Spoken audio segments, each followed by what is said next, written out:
Alright, and we are back. So I've been kind of pondering this idea about, price action versus indicators. And I've been hearing some decent conversations between, like the big banks and whatnot. They tend to trade indicators. And it's the 90% that it's not trading the indicators. And I'm just, hesitant on that, to be frank with you, because I've seen the power of price action and what it's able to do when you can properly identify things and what they're at. Now granted, those indicators, I do believe they do work, and if you do your due diligence and backtest, that does work for you. Now this is my live account, sorry, not live account, but live challenge FTMO account. I've met my mark, but you know what, I shouldn't just size down and back my confidence down. It's all about managing. My thought is, let's say if I'm actually an FTMO trader, right? I don't want to maximize my profit, even though I met my profit, right? I don't want to give it back, but I have the confidence that I've made so much more is that I could tag on. I'm already up 20%. Sorry, correct, yeah, 20%, because I'm at 120,000, 121 right now. I already made 1,000 since the open in the market, which is right around 6, 7, 8 p.m. my time. So with that being said, here we're looking at some indicators, but I'm gonna take some of these out. Volume I don't really utilize at all in Forex. I think that's more for like stock trading, just my personal opinion of that. Let's take out the volume, let's take out the balance, money flow index. I don't really care about that. So let's go and look at the basic, stochastics. We can go add, let's go insert Fibonacci, no, indicators. We'll go trend indicators, no. Let's say Bollinger Bands,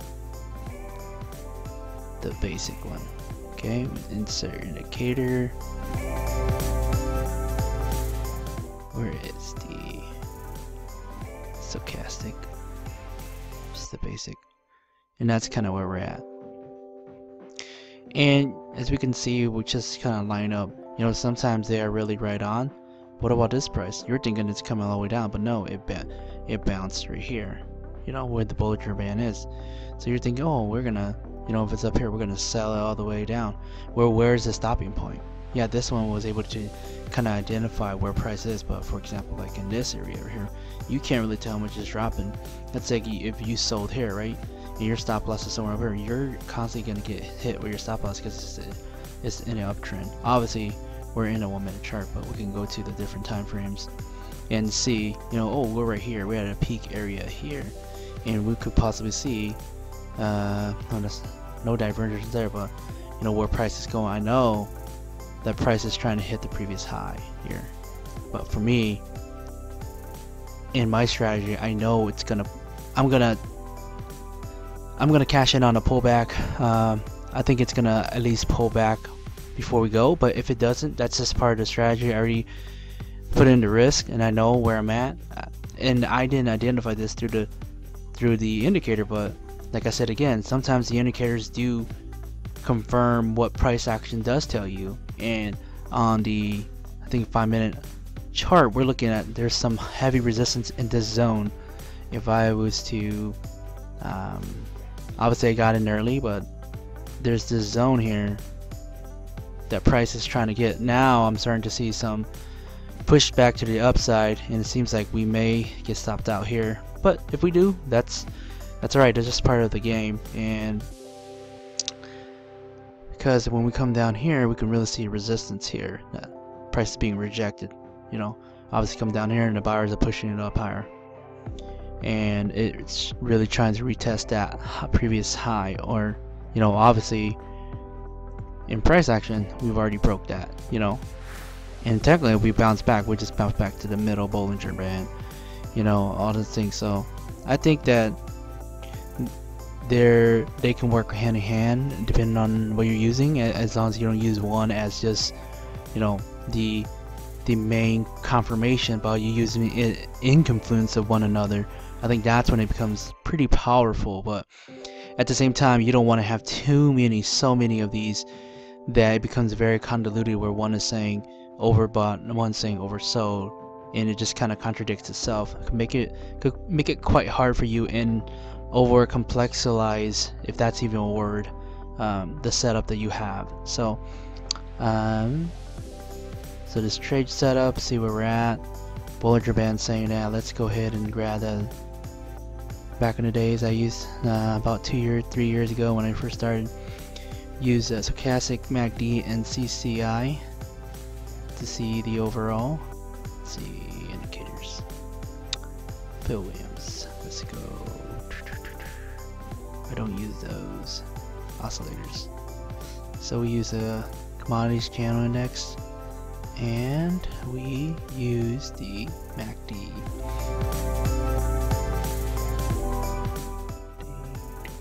Oscillators MACD, come on. Let's see. So if the line goes up, that's a uptrend, and coming downtrend, uptrend, still in an uptrend. Everything's pointing that we're coming down. Indicators are coming down. It's above the 80. Oversold. Sorry, overbought. It's coming from the 100. Oh, we're overbought, coming down. So the indicators are pointing us to the downside. You know, MACD, oh, we ramped up. Now we're ramping back down to the 0 and possibly even taking it down. Now, the downfall of the indicator is it does not tell you how far down it's gonna go. Like this uptrend, right? We basically went uptrend from where to this point. I would say that's the technical breakout, because we squeeze that together. Like, when's it start the period or whatever. But anyways, from that point we broke up, and that we can say that's from this area here to this area. Where's the breakout? The breakout is this engulfing candle right here. From there, and then up, and we're gonna down. Let's say if you put a lot of money down here, right? You're gonna get stopped out up here. Up here, we're kind of like possibly consolidating a little bit, so it's gonna really ramp up right here. I think we're in that zone right now where it's gonna really slow down, because right now it's been ramping up. It's try to pull back down, but we are getting resisted here. And just go to the 5-minute. We're seeing that here. We're still seeing a push to the upside, try to pull down, but no, the highs are still holding.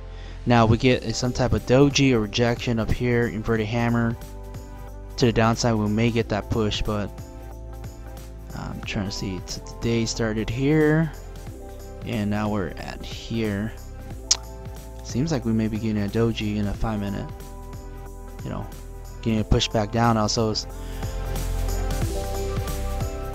So typically in the Asian session, you know, it does not go too much, but depending on what kind of news is out there for gold.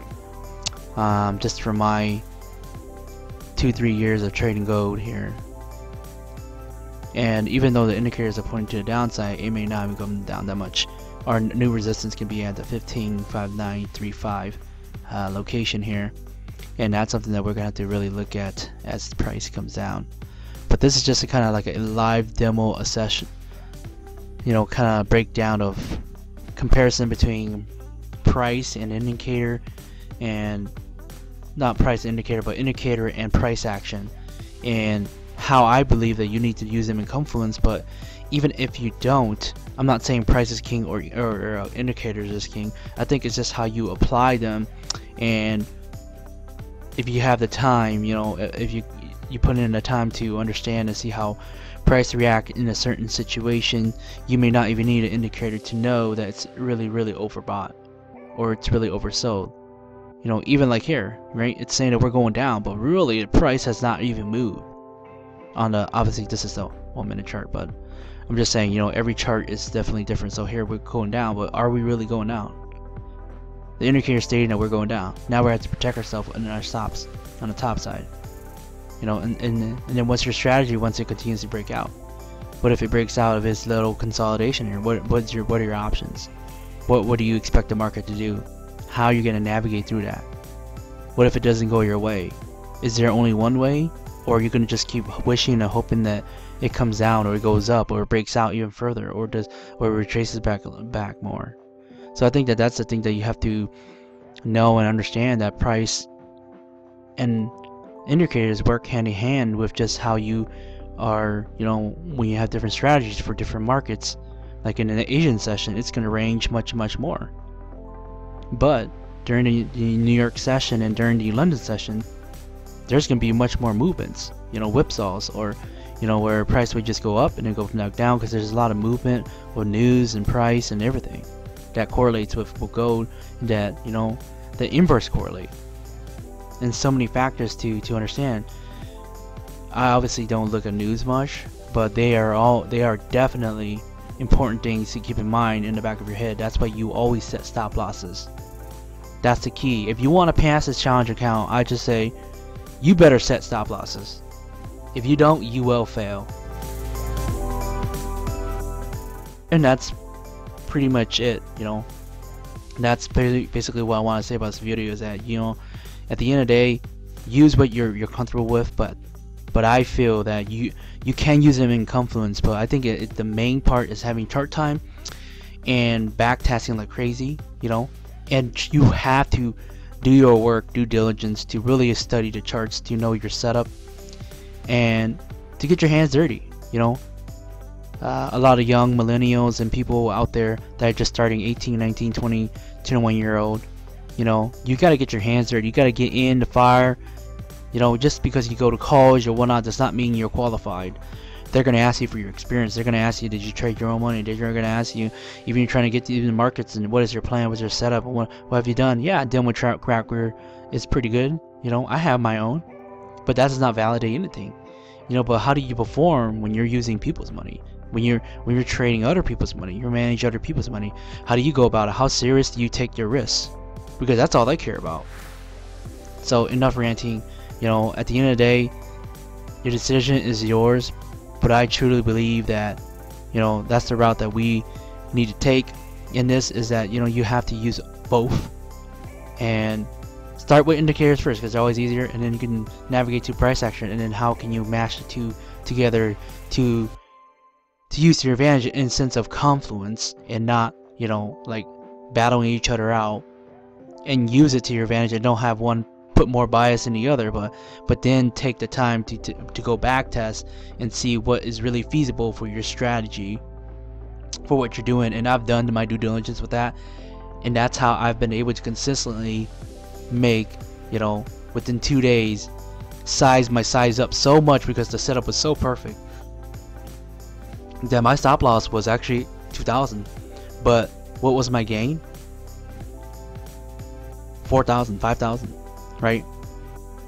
And it's not about risk reward, really. It's just about knowing the setup correctly, and then letting the price take to where it's at, and then once you have that confluence, you can just trail your stop, and then eventually you just let it run, and then when it hits your stop, and there you go, call it good. So it's definitely a lot, and I know I kind of just ranted a little bit, but hopefully this has given you some insight into how I go about it, and what price action does, and what indicators does. And this is like an example of me ranting a little bit between the two, and obviously I'm kind of stuck in between the two, but really these aren't the setups that I have. This is just an example of what I'm trying to communicate to you about price action versus indicators, and how they can and yeah, that's a wrap here for this video. So if you like this, like and subscribe. If you don't, go ahead and put a thumbs down.